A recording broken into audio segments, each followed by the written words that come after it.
السلام عليكم ورحمة الله وبركاته. أهلا وسهلا متابعين الكرام، متابعي قناة أبراج اليوم للتوقعات اليومية. اليوم هنعمل برج الثور بتاريخ 13/12/2025، وهنشوف طاقتك غدا وتوقعاتك على جميع الأصعدة، على الصعيد العام والعملي والمالي والعاطفي والصحي والدراسي. ما تنسوش حبايبي عمل لايك للفيديو والاشتراك بالقناة وتفعيل زر الجرس تشجيعا منكم ليصلك كل ما هو جديد أصحاب برج الثور. على الصعيد العام النهارده يا ثور عندك حالة وعي مختلفة جدا، في شعور انك بدأت تشوف اللي ما كنتش قادر تشوفه قبل كده، كأن الضباب اللي كان مغطي عقلك وقلبك بدأ يتشال واحدة واحدة.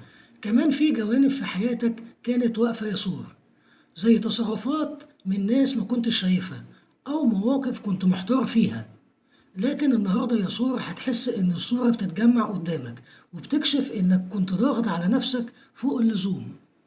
عندك كمان طاقة اختيار، مش اختيار واحد يا ثور، لكن كذا حاجة مفتوحة قدامك، زي طريق عايز تمشي عليه أو زي قرار محتاج تفكر فيه، وعرض كمان يغير جزء من حياتك لو وقفت عليه يا ثور. كمان يا ثور اليوم فيه هدوء خارجي، لكن جواك في حركة قوية، زي مراجعة داخلية لكل خطوة أو تقييم واضح للناس اللي في حياتك، مين يستحق يبقى ومين وجوده بيستهلك طاقتك.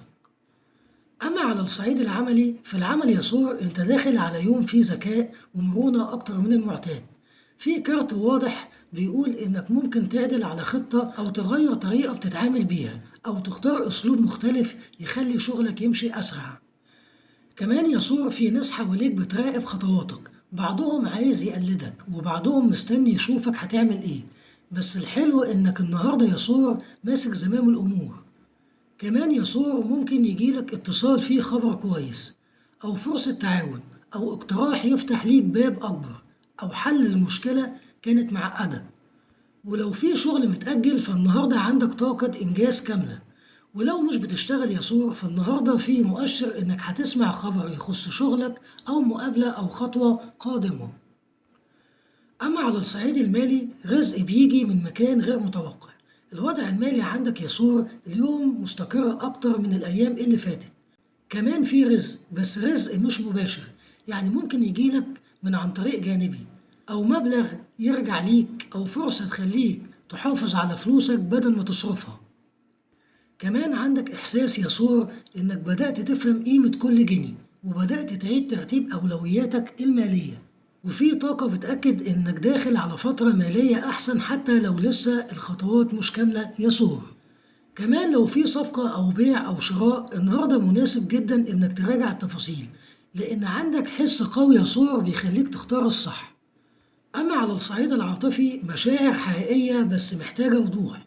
عاطفيا يا ثور النهاردة عندك طاقة ارتباط أو إعادة ارتباط، لو أنت مرتبط يا ثور شريكك حاسس بيك جدا حتى لو مش بيقول، في محاولة للقرب أو للتوضيح لحاجة أو لترميم موقف حصل الفترة اللي فاتت، وممكن يكون في كلام مهم بينكم، كلام يفتح باب جديد في العلاقة.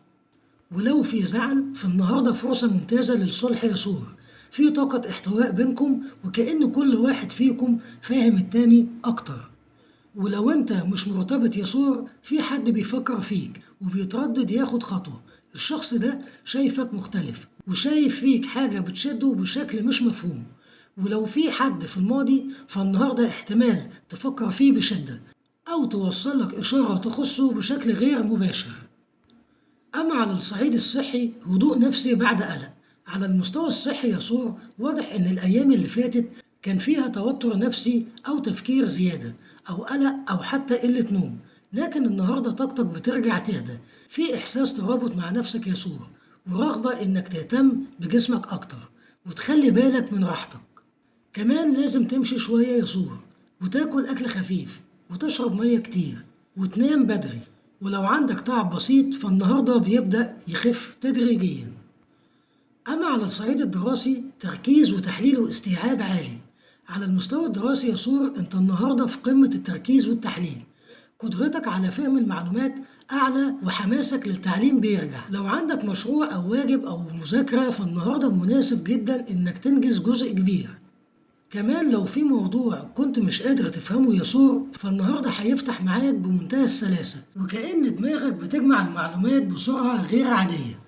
الخلاصة لطاقتك يا سور النهاردة: وضوح بعد فترة حيرة، وقوة داخلية في اتخاذ القرارات، ونجاح عملي وخطوات جديدة، ورزق غير متوقع، ومشاعر بتقرب منك، وهدوء نفسي واستقرار صحي. ودي كانت قراءتك يا سور. انتظروني مع فيديو آخر وتوقعات جديدة، والسلام عليكم ورحمة الله وبركاته.